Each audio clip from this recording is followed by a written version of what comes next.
This training video is for MMA Scorekeeper.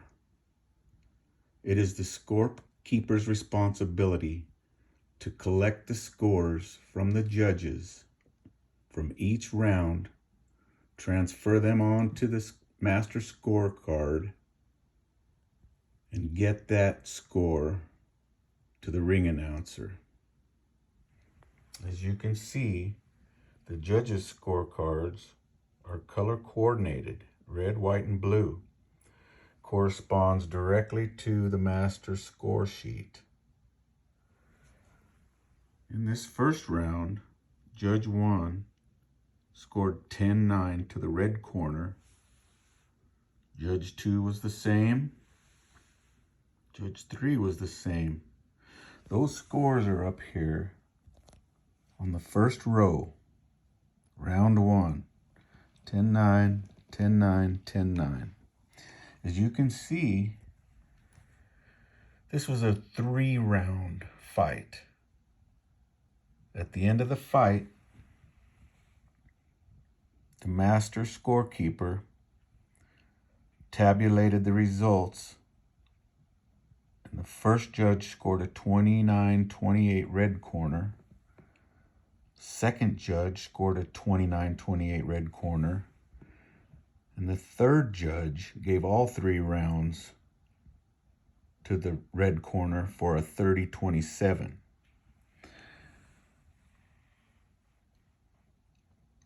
The scorekeeper will circle the winning corner, making it easy to see that all 3 went for the red corner. That score is then circled here as a unanimous decision for the red fighter. We do have a reference sheet for the scorekeeper to utilize, and it shows when all 3 judges are the same, it's a unanimous decision. So that's your first example.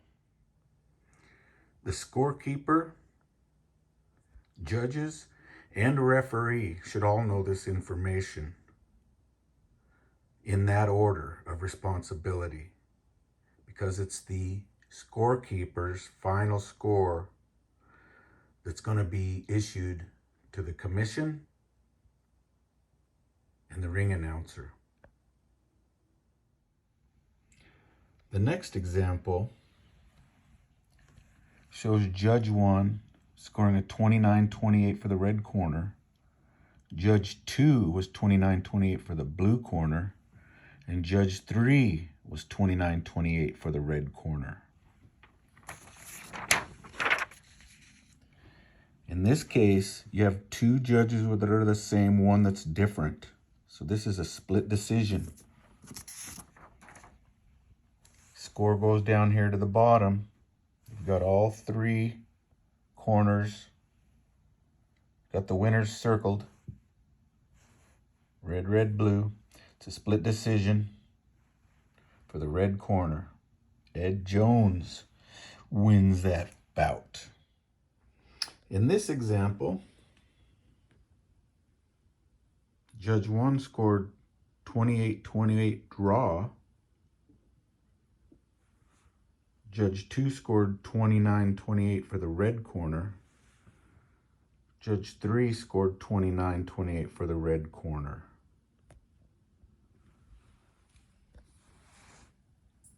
Two are the same, 1 draw. Same draw. Majority decision. Score is circled down here, written in down here. Red corner by a majority decision. This example has Judge 1 scoring a 29-28 red. Judge 2 scores a 29-28 blue. And Judge 3 scores a draw. So you have a different, 2 different scores and a draw.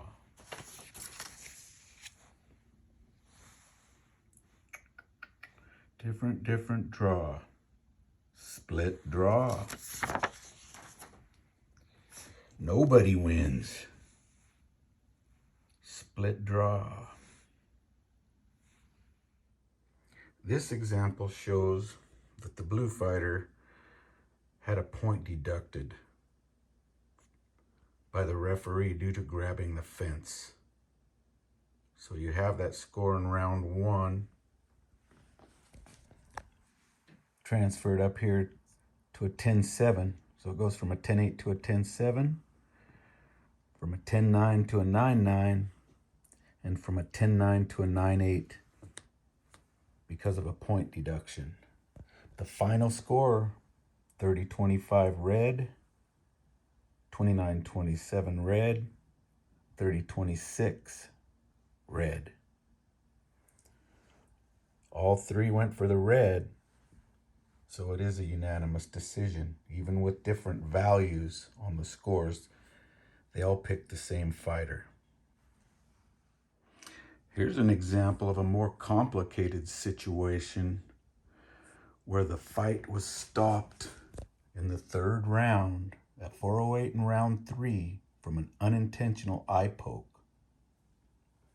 In this situation, the judges still need to score that partial round. Since the fighter could not continue, we still need that score. So those round 3s were all transferred up here as a partial round. And the scores were, and this was defined. This is a little trickier one. This one's defined here from an unintentional foul. Fighter can't continue. And it goes to the cards because it's considered to be in the late rounds. Late rounds are defined down here. 2 out of 3 rounds were completed. At least 2 out of 3 rounds were completed. So it's the late rounds.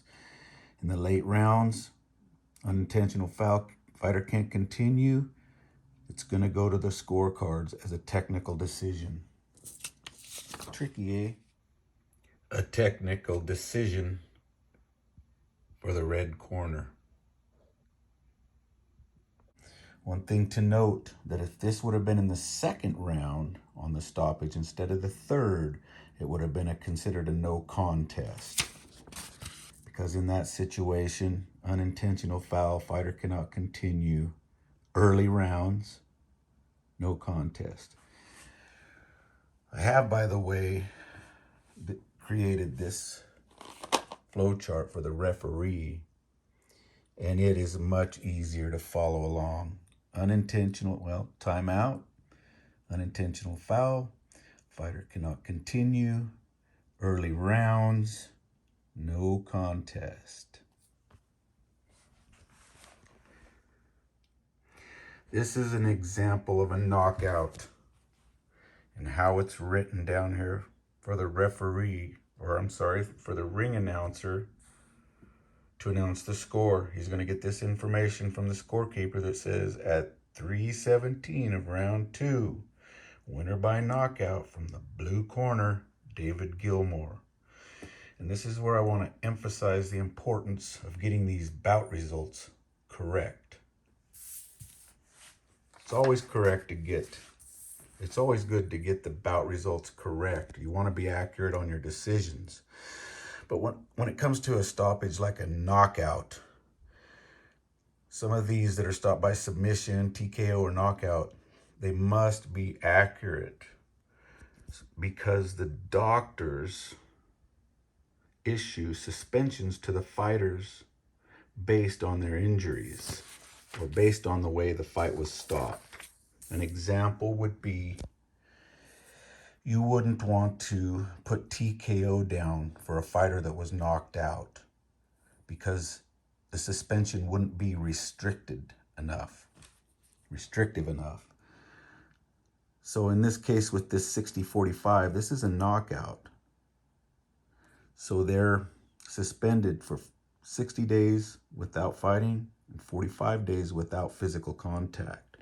If you were to write the wrong thing like TKO, that suspension is not restrictive enough for him. And maybe his head injury wouldn't be have time to heal. So that is why it's important to get those bout results correct. Thanks for watching.